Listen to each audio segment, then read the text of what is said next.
live vocal stability. Girls' generation, we don't stop. Bring the boys out. FYI TMI, I'm a Sowon, dan materi hari ini gue dapatkan hanya dari satu artikel yang ngebahas tentang hal ini. Karena minggu kemarin kalau muncul juga di FYP kalian sempat rame banget soal idol yang heavily criticized by netizen karena kemampuan vokal mereka.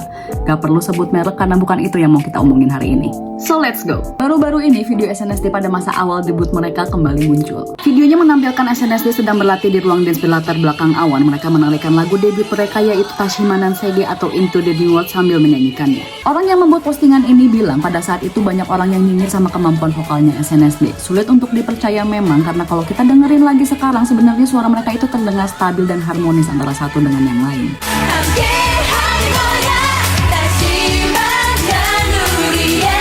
Hal ini menjadi perbincangan para netizen karena banyak netizen yang merasa kalau beberapa tahun ke belakang performance dance di atas panggung dan juga visual dari idol menjadi prioritas utama bagi fans dan juga agensi sekarang dibandingkan dengan kemampuan vokal yang stabil dan memukau. Makanya nggak aneh katanya kalau sekarang kita lebih sering melihat agensi mendebutkan idol dengan kemampuan dance yang kuat dan visual yang menawan tapi kurang mementingkan kemampuan vokalnya. Yang kata artikel ini kayaknya standar vokal zaman dulu jauh lebih tinggi dibandingkan zaman sekarang deh. Dan kalau mau berdebat soal koreografi atau dance yang sulit kayaknya dance zaman dulu juga nggak kalah sulit gitu kalau dibandingkan sama dance zaman sekarang. Dan ini adalah beberapa tanggapan dari netizen. Standar udah terjun bebas sekarang ke titik dimana udah nggak ada lagi yang namanya standar. Zaman dulu orang-orang atau fans mengharapkan penyanyi untuk bisa bernyanyi. Fans tidak mengharapkan semua idol untuk bisa menjadi Taeyeon atau Ailey kok, tapi setidaknya mereka bisa menyanyikan bagian atau part mereka sendiri dengan baik.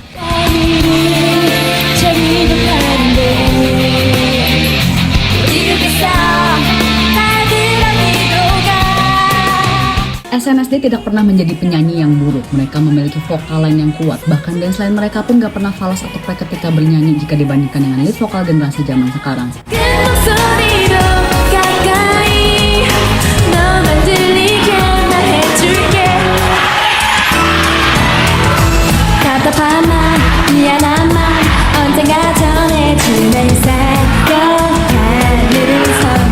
Live performance mereka akan menjadi live vocal performance terbaik di generasi keempat atau generasi kelima.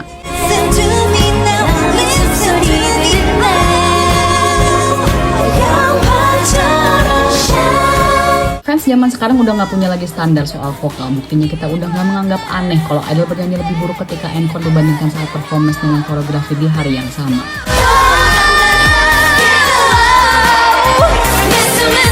Jadi kesimpulan yang tidak ada kesimpulannya. Bukan dance itu nggak penting, tapi correct me if I'm wrong, kayaknya kita lebih sering mendengar idol dihujat karena nggak bisa menyanyi dibandingkan nggak bisa menari. Tapi dari segi sesama fans, sesama penonton, sesama netizen yang budiman, in my opinion, if we try to defend our idol by saying they are just a rookie, I think we have to remember that every idol was once a rookie too.